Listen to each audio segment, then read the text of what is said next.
నాగబాబు గారు. ధన్యవాదాలు అధ్యక్ష. అపోజిషన్ పార్టీ ఎన్వైపీ గారికి, ఇక్కడున్న మినిస్టర్స్, గౌరవ హోమ్ మినిస్టర్ గారు అందరికీ కూడా కృతజ్ఞతలు.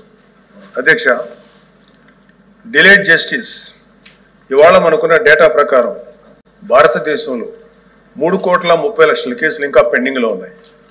ఆంధ్రప్రదేశ్లోనే 1,00,000కు పైగా కేసులు పెండింగ్లో ఉన్నాయి. డిస్ట్రిక్ట్ కోర్ట్స్లో, సబార్డినేట్ కోర్ట్స్లో 75% కేసులు సంవత్సరానికి పైగా, అలాగే 30% కేసులు 3 ఏళ్లకు పైగా సాగుతూనే ఉన్నాయి. దీన్ని కేవలం mere డేటా కింద మనం చూడలేము అధ్యక్ష. ఎందుకంటే ఏ వ్యక్తి తప్పు చేయకపోయినా అన్యాయంగా కేసులు పెట్టబడి తనకి న్యాయం చేయమని కోర్టు మెట్లు ఎక్కినప్పుడు అతనికి సరైన సమయానికి న్యాయం అందించలేకపోతే అతన్ని మనం విక్టిమైజ్ చేస్తున్నాడు. అందుకే దీని మీద మనం దృష్టి పెట్టాల్సిన అవసరం ఉంది. గుంటూరు జిల్లాలో ఎగ్జాంపుల్ అధ్యక్ష, గుంటూరు జిల్లాలో రోజు కూలీ చేసుకునే ఒక సామాన్యుడు ఒక దొంగతనం కేసులో అరెస్ట్ అయితే తనకి లాయర్ని పెట్టుకునే స్తోమత లేక ఆ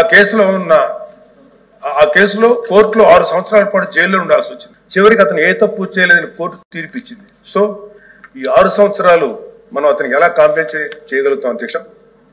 దీనికి తోడు పొలిటికల్ వెండెట్టాతో పెట్టే కేసులు, ఇది కేవలం ఒక పార్టీకి కన్ఫైన్ చేయట్లేదు అధ్యక్ష. రాజకీయ కక్షతో మన జ్యుడిషియల్ సిస్టమ్ని అధికారంలో ఉన్న కొంతమంది వాళ్ళ కన్వీనియన్స్ కోసం వాడుకుంటే లాని వెపనైజ్ చేస్తే చాలా మంది నిర్దోషులకి వాళ్ళ కెరీర్లో ఒక బ్లాక్ మార్క్గా మిగిలిపోతుంది. ఉద్యోగాలు, ప్రభుత్వ ఉద్యోగాలు అప్లై చేసుకోలేరు. ప్రైవేట్ సంస్థల్లో ఉద్యోగాలు అప్లై చేస్తే బ్యాక్గ్రౌండ్ చెక్లో ఫెయిల్ అయిపోతున్నారు. పాస్పోర్ట్ సీజ్ చేసినప్పుడు పాస్పోర్ట్లు కనుక సీజ్ చేసే పరిస్థితుల్లో అక్కడ కూడా వాళ్ళని హోల్డ్లో పెట్టేస్తారు. అలాగే సీజ్ అయిన పాస్పోర్ట్ ల్యాప్స్ అయ్యి విదేశాల్లోకి వెళ్లాల్సిన వాళ్ళు కానీ, వాళ్ళ తల్లిదండ్రులని, వాళ్ళ పెద్దవాళ్ళని కొన్ని ట్రీట్మెంట్స్ కోసం విదేశాలు తీసుకెళ్లవలసిన వాళ్ళు కానీ వాళ్ళ పాస్పోర్ట్ సీజ్ చేయడం వల్ల చాలా ఇబ్బందులు పడుతున్నారు అధ్యక్ష. వీళ్ళకి జరిగే నష్టాన్ని మనం కాంపెన్సేట్ చేయలేం. Just because they are political involved we cannot make them scapegoats. ఇలాంటి ఫ్యాబ్రికేటెడ్ కేసుల వల్ల చాలా సమస్యలు ఉన్నాయి అధ్యక్ష. ఇలాంటి ఫ్యాబ్రికేటెడ్ కేసెస్ వల్ల జెన్యూన్గా విచారించాల్సిన కేసెస్కి ప్రయారిటీ ఇవ్వలేము అధ్యక్ష. న్యాయం కోసం కావాలని అడిగే సామాన్యుడికి మన న్యాయ వ్యవస్థ మీద నమ్మకం లేకుండా చేస్తున్నాం. ప్రజాస్వామ్య వ్యవస్థనే బలహీనపరుస్తున్నట్టు గవర్నెన్స్లో మనకి మోరల్ అథారిటీ లేకుండా పోతుంది. సో అందుకే మనందరం పాలసీ పరంగా ఇలాంటి పొలిటికల్ ఫ్యాబ్రికేటెడ్ కేసుల్ని ఎదుర్కోవాల్సిన అవసరం ఉంది. ఇలాంటి తప్పుడు కేసులు పెరుగుతూ పోతున్నప్పుడు మనం చూస్తూ కూర్చుంటే మనం కేవలం అమాయకులు పనిష్ చేస్తున్నట్టే కాదు అధ్యక్ష, మన న్యాయ వ్యవస్థ తాలూకు శాంక్టిటీని కూడా డిస్ట్రాయ్ చేస్తున్నట్టు. So we have to take responsibility as lawmakers, leaders and representatives to ensure that justice not delayed, justice not denied and justice misused. అందుకే ప్రతి పొలిటికల్ సెన్సిటివ్ కేసు మీద ఎటువంటి పక్షపాతం లేకుండా ఇండిపెండెంట్ రివ్యూ జరిపి ఆ తాలూకు కేసుల మీద ఇంటెంట్ మీద త్వరగా డెసిషన్ తీసుకోవాలి అధ్యక్ష.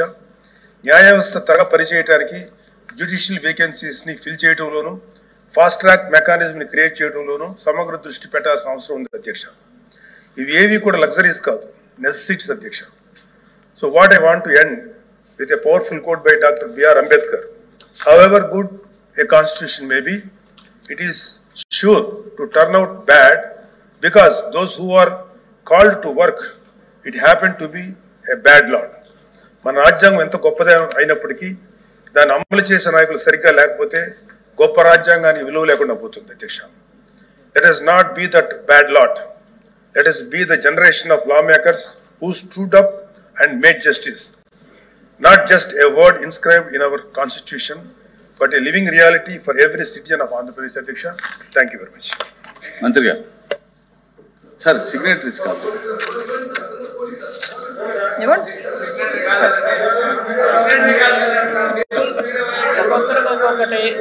హోమ్ మినిస్టర్ గారు ఇమ్మన్నారు కాదు, లోకేష్ గారు హోమ్ మినిస్టర్ గారు ఒప్పుకున్నారు.